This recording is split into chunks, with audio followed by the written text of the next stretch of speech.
Today we're here at Siddons Martin Emergency Maintenance Group. They do repairs and maintenance on emergency vehicles, fire trucks, ambulances, special operations trucks, really cool stuff. Stuff that has to be done correctly and perfectly to make it run. They're here in North Texas, in Crum, Texas, where it's 103 degrees today. This is a nice brand new metal building that they built. It's fully insulated and it gets hot in here. So they had to do something, and so they put 5 of our fans in here. 4 of them are hanging, blowing at a 45 degree down on the bays where the guys are working. Then they have one up by their storage area above the air-conditioned office area.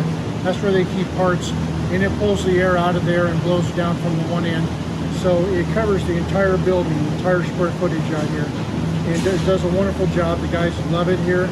It keeps it ambient temperature in here. So if it's 100 out, it'll be 100 in here, but it won't be 110, it won't be 120. And there's a breeze blowing, so if they're sweating, it makes them feel very cool.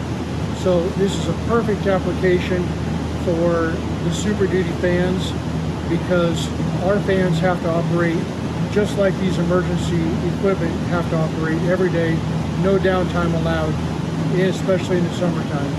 So we'll talk to a few of their guys here and see how they like the fans. Hang on. Yeah, that made a hell of a difference. We're getting a lot more airflow, and it's done incredibly. It was stale, didn't seem like air got moved very well, and now we've got plenty. We had little portacles that we would try to move around to every spot that we were working, but these trucks are, they can be up to 40 feet long. So trying to move that the entire time you're working, and then anytime we have to work on top of the trucks, you're doing aerials, you just suffer. Mechanic, everything's about efficiency, so every time I have to get out from under the truck to move the fan to try to stay cool, I'm losing that time that I could have been making money. We pretty much leave them on all the time, so I mean, we hadn't had anything cut out or fall off or anything, so I mean, it seems to be good.